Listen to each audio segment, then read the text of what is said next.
Thank you for coming today, Emma. I had heard about you from James for a while. But when I actually met you, I was surprised to find that you are much nicer than I had imagined. I can't believe that such a nice young lady is going to marry James. I am so happy. I think my husband is happy in heaven. Please take good care of James from now on. Please come visit us again. Thank you very much. But let me tell you one thing. Please don't see me again. What?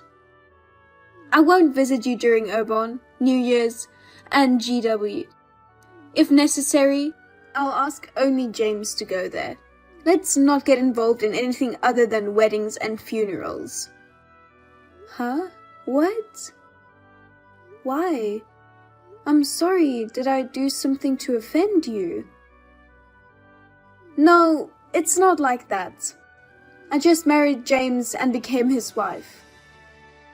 I'm not the bride of your family.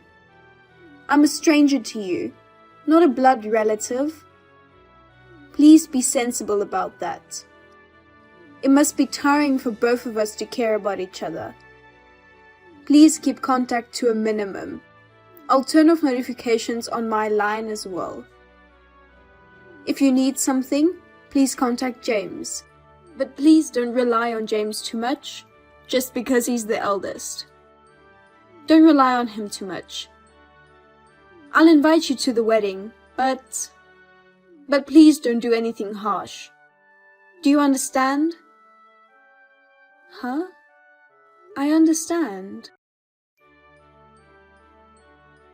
I was told something like, did I do something rude?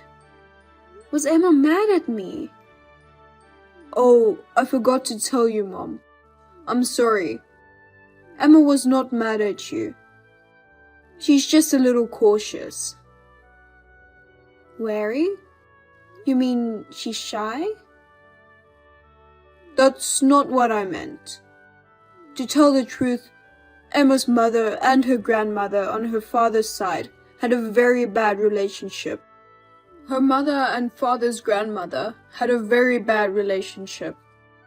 She's seen them fight since she was little. They're separated from her father's side of the family now. She's wary of her mother-in-law. It's not about my mom. That's what you meant. I don't want to do anything to Emma. It's like a trauma. Yeah, that's what I meant. So, well, maybe after we get married, we'll be a little bit apart. But it won't be a problem, right? My sister and her husband live nearby. If you need anything, you can just ask her. It's true that Ava stays here too. I'm sure I won't be in trouble. But it'll be a little lonely. We got to know each other so well. Well, what can we do? Once we got married, we'd have drifted apart sooner or later. We're a single mother family, and Emma's family is different from ours. Don't do anything unnecessary at the wedding. Just sit quietly in your seat. Status? I don't know, but... well, if that's the case... I don't mind if Emma does as she wishes. What's more important is that you two are happy as a couple. I hope she'll let her guard down in time. Well, we'll just have to wait and see. Anyway, thanks for your time today. I'll let you know when the wedding date is fixed. Mother-in-law, what is the meaning of this? What in the world is going on? Emma, it's been a while. Congratulations! I heard from James that the baby was born safely. I'm glad to hear both mother and child left the hospital in good health. What is it? Don't act like you're worried about me. Don't even send that. Pretending to be worried? No, I'm not pretending. And what's all that stuff? Baby clothes and money? What do you mean by that? I don't know what you mean. It was supposed to be a baby gift. A small gift. I heard you were going to buy baby clothes. I thought I'd get you some clothes for everyday use. A bib and... I'm sorry. You didn't like it? You've finally shown your true colors. Sending me those cheap clothes and money like that? Like you're trying to ingratiate yourself with me. Are you trying to appeal to your grandchildren? My son is mine and James. He's not your grandson. Just because my son was a boy, you'll say something about an heir. Huh? I didn't mean it like that. There's no room for carelessness. I thought you've been quiet for the past 3 years. You think you can catch me with that cheap stuff? It's just a nuisance. That's why mothers in single-parent households are. I didn't mean it like that. I just wanted to congratulate you. I didn't even know the sex of the baby until just now. No need to make excuses. The child is not your grandchild, and he's not your heir. Besides, there's nothing to inherit from a poor family with a single mother. I never said that.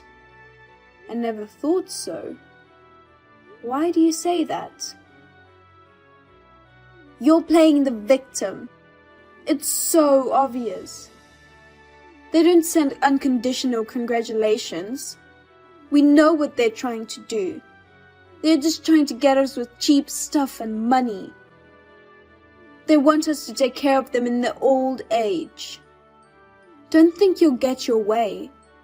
I already threw away those trashy clothes. My parents will give me something better, so I don't need it. What? Oh no. Please don't waste your time like this. No matter how much you try to curry favor with me, I will not associate with you or your relatives. I won't care for my mother-in-law at all. I won't even let my children see her. And please, don't get involved with James anymore. Wait, Emma. You've misunderstood me. Please listen to me. No, there's nothing more to talk about. Pretend we're not here. Goodbye. Mom, what are you doing? I was just getting out the hospital and taking it easy. Don't make Emma angry. I don't know why Emma got mad at me. I just sent my congratulations. I don't know if she blocked me or what, but she hasn't responded.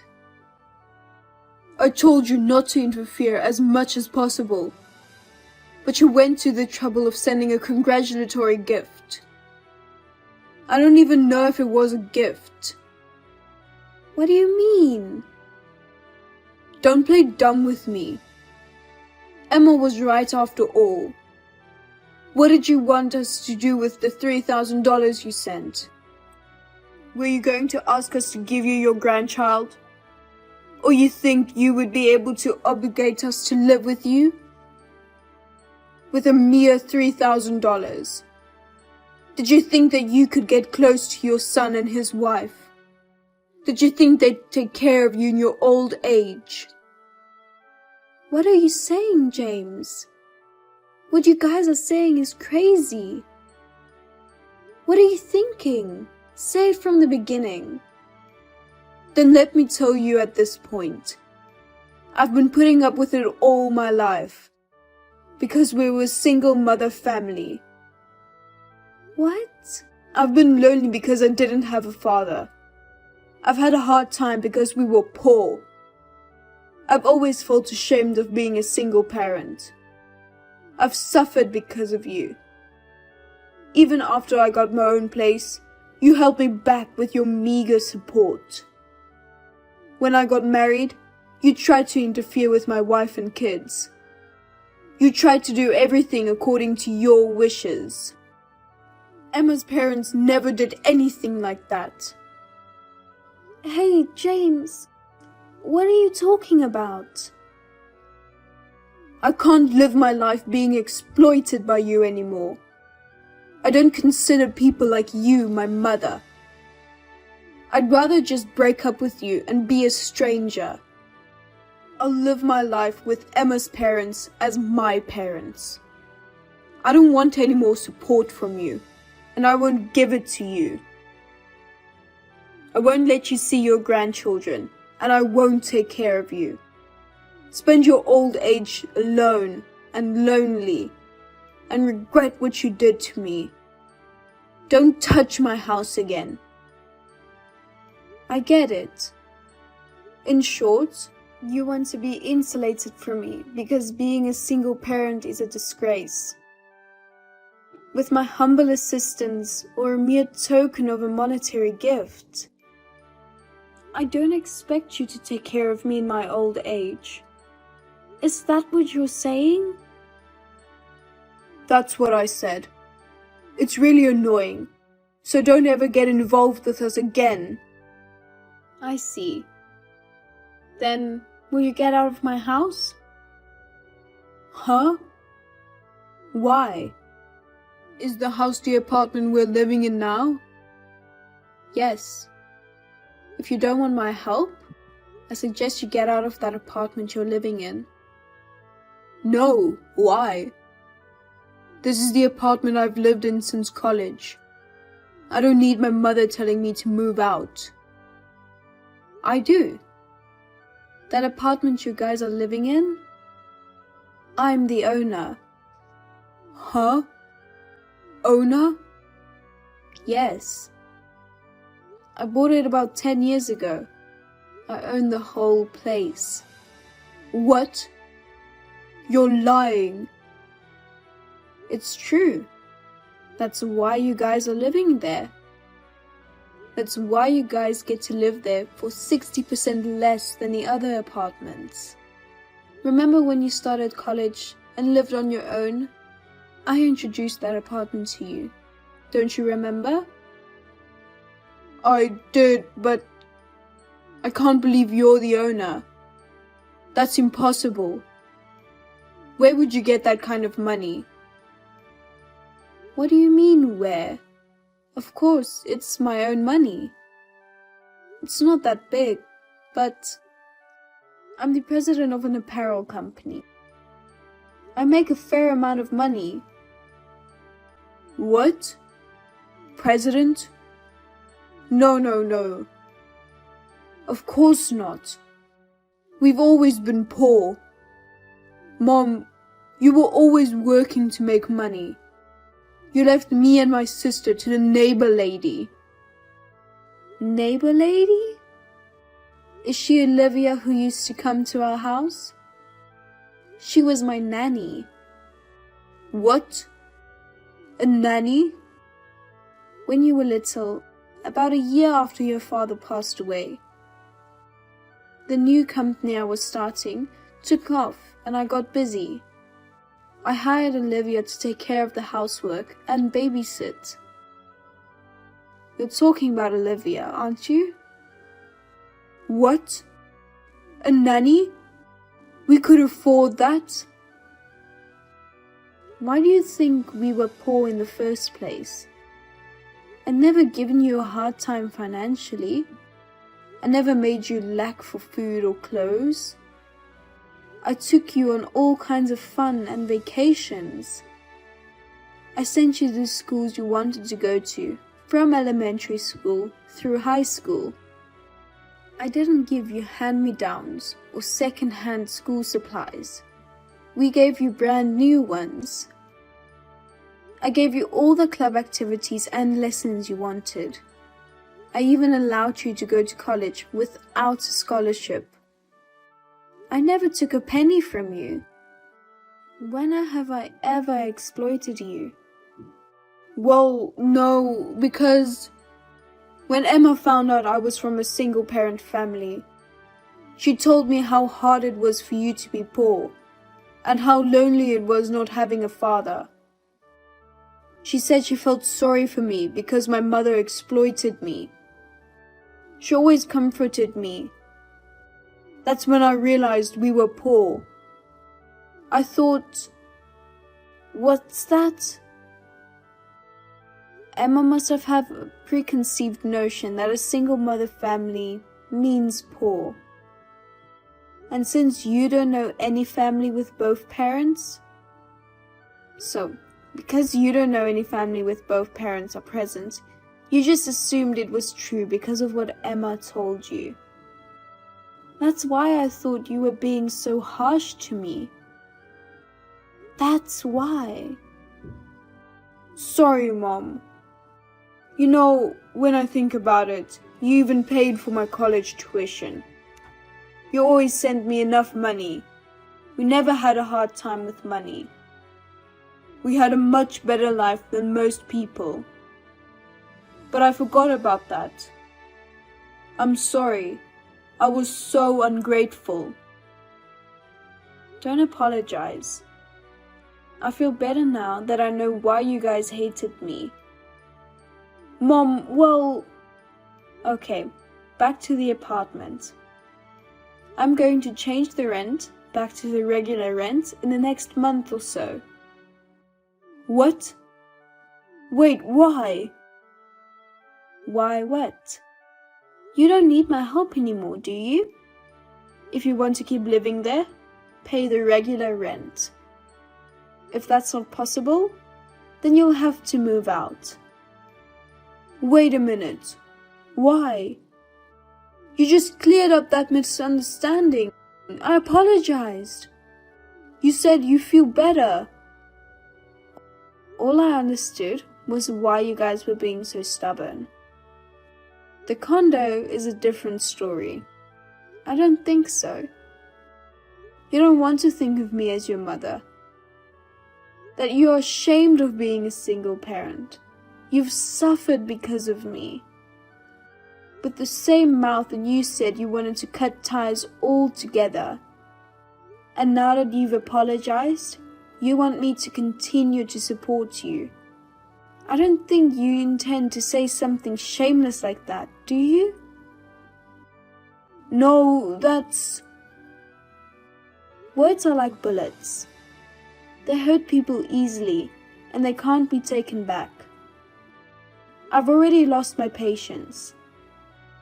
I'm going to do you guys a favor and completely cut you off. No help until now.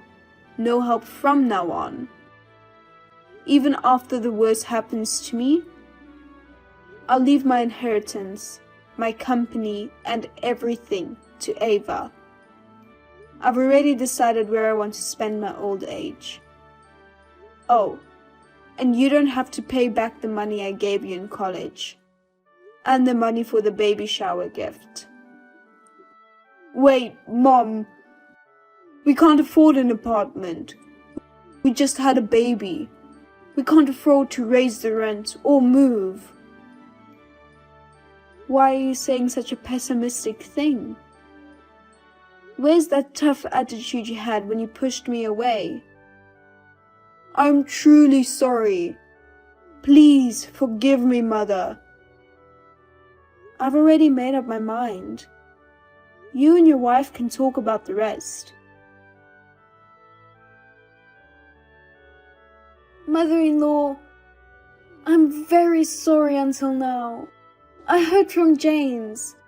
I've misunderstood you, my mother-in-law. I've been outrageously rude. For 3 years. I am truly sorry. Well. Thank you for contacting me despite your busy schedule. But there's no need for you to apologize. I'm fine. You've just been discharged from the hospital, and I know you're worried about your health. I'll stay out of your way. Please, get some rest. Oh no, please don't say that. Give us a chance. I will come to apologize. We will bring our child with us. Please, look at his face. No. No apology necessary. Please don't come to my house. I haven't seen you since the wedding. I can only vaguely remember your face. It's nerve-wracking, and we both know how sensitive you are. I don't like the idea of you bringing a newborn baby into the house. What? You don't want to see your grandchild? If you're really insulators like this, I'll never see them again. My daughter and her husband have 4 children. I'm just in time. Besides, they are your children, not mine. Not my grandchildren, right? No, it's not. And you're using your children as a shield to cover up what you did. I don't think that's a good idea. No, I didn't mean it like that. I'm really sorry about... And the baby shower gift. Please allow me to express my belated thanks. I'm sorry about the baby clothes. I'm sorry too. Those baby clothes you threw away because they were cheap? They were my company's baby products. What? Cheap-looking baby clothes made by my company. It wasn't an appropriate celebration. My daughter was happy to use them, so I misunderstood. I'm so sorry. No. I'm so sorry, again and again. Really, oh my. Ever since I was a little girl, I watched my mother being bullied by her grandmother. I've had a lot of sarcastic comments myself. I thought if I got married and she served me like that, I thought about the possibility of having my children taken away from me. I was really scared. I really didn't want to get involved in a wife-mother-in-law problem. I understand that your grandmother is a very troubled person. I know that there are people like demons in this world. But my grandmother and I are different people. She's not a creature called a mother-in-law, but a human being. And when I do not do anything, I am harshly rejected. I feel sad and hurt. I'm sorry. I don't know your mother-in-law well. I was caught up in preconceived notions and did a terrible thing. I'm really sorry. No more apologies. I don't need your mother telling me to move out. I'm also concerned about your physical condition right after the birth. I also need you to cool down a bit. Let's keep our distance for the time being. We'll talk about it when you've calmed down. Yes. Well then, take care of yourself. I'll see you again sometime. After that, I received a polite letter of apology from Emma. Emma's parents, who had no idea what was going on, bowed down to me. It seemed that the misunderstanding had been cleared up, so I made peace with Emma. However, James went out of control. He was so eager to somehow get my permission to continue my support. He would storm into our house early in the morning or late at night before or after work. He would pull our newborn child away from Emma. He tried to bring him to our house, which was a 2-hour drive away. He would put himself on the back burner and say to Emma, "It's your fault," and so on. He caused me and Emma and others a lot of trouble. He eventually charged in and was caught by his sister, Ava. She tightly gripped him, and it seemed like he finally came to his senses. However, it seems that James, who went out of control, scared her so much. At Emma's request, James and his wife are now living separately with divorce in mind. James is unable to see his wife and children freely and is living alone and lonely. It may be Emma's fault for imprinting her beliefs on James, but the worst is James, who then went off on a tangent based on his own feelings. I'm really ashamed of myself. As for me, when I was able to get rid of the tension between Emma and myself, we've been giving each other gifts, such as mid-year gifts, year-end gifts, birthday gifts, etc. We are continuing to communicate with each other with a good sense of distance. I hope our relationship will continue in a relaxed manner.